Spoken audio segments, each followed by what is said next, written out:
nikisema nijibu hapa yani naweza kukosea watu wengine, lakini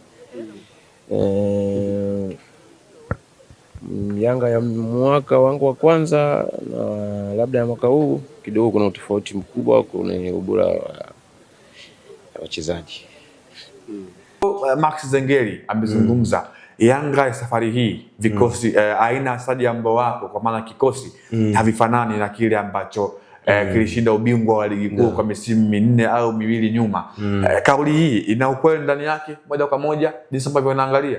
Ya ni kwanza cha kwanza Leopard John natakiwa tambua kwamba shati litabaki kuwa shati. Yani huwezi kuja kutuambia shati ni t-shirt. Hicho ndicho alichokimaanisha Maxim pia Zengeli, ya kwamba ukweli utabaki kuwa ukweli, kwa sababu hata sisi wenyewe tunafanya nini? Tunaona kile ambacho kinaendelea kwenye kikosi cha Yanga. Kwa hiyo ukiangalia Max alichokizungumza akaenda kuongea ukweli, na ni ukweli ambao usiopingika.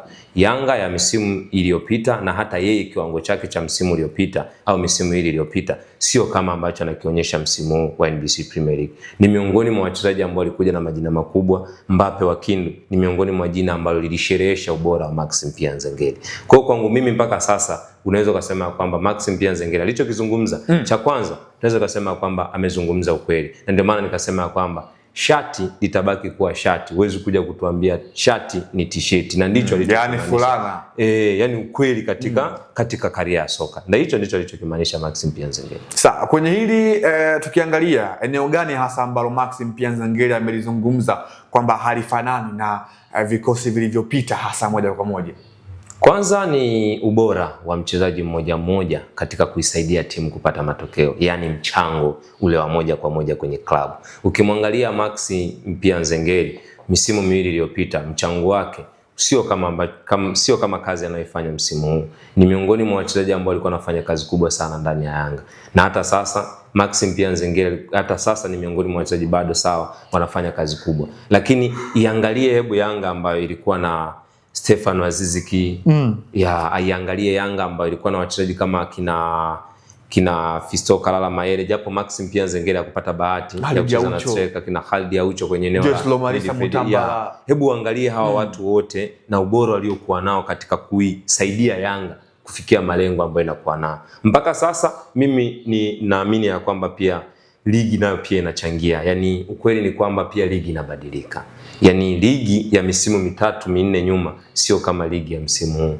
Timu zote kwenye ligi ya NBC Premier League sasa hivi mechi 17, wengine wamecheza mechi 14, wengine mechi 16, wengine mechi 15. Ukiangalia kwenye mechi 5 kwa kila timu, mechi 5 tu mpaka sasa utakuta sare ni nyingi na matokeo ya ushindi ni chache. Ni kwa nini? Ni kwa sababu kila timu sasa hivi inapoelekea mchezo inaenda kucheza kwa ubora na inafanya mapambano yaliyo sahihi. Kwa hiyo Maxim pia Nzengeli anakabiliana na changamoto pia ya kubadilika kwa ligi ama kukua kwa ligi ya NBC Premier League. Kwa hiyo kwangu mimi naweza nikasema pia Yanga ya misimu 2 ama 3 ilikuwa bora, lakini pia tuangalie pia kwenye engo ya ubora wa ligi yenyewe. Ligi ya msimu ni miongoni mwa ligi ngumu sana na kila timu inafanya kazi nzuri ndani ya uwanja. Kwa hiyo Max alichokisema ni ukweli, kwa sababu kulikuwa na wachezaji ambao Yanga walikuwa wanaipa matokeo na wanangamua mechi zile ngumu sasa, ambazo mfano tuliwahi kuzungumza hapa na nakumbuka mchambuzi mmoja leo kuzungumzia kwamba Yanga kwenye mechi ambayo kwenye mchezo ambao Yanga inaweza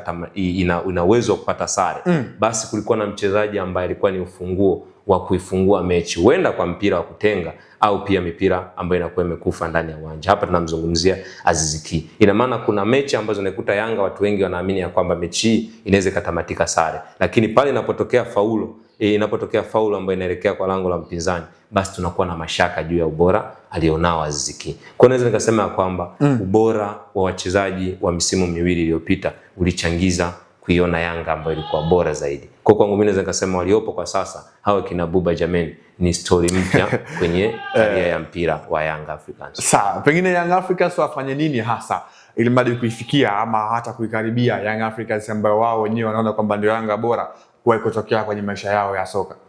Kwanza ni upishi. Yani siku zote ili kitu kiwe bora lazima kiwe na mapishi yaliyo bora. Yani maandalizi kabla ya kufanya maandalizi kabla ya kukielekea kilicho bora. Yani tunasifia ubora wa kitu fulani ni kwa sababu unakuwa umetengenezwa kwenye maeneo mengi. Yaani cha kwanza ni nje ya uwanja, lakini pia mashabiki wanaipokea vipi Young Africans. Mashabiki wa Yanga cha kwanza wamezoea furaha.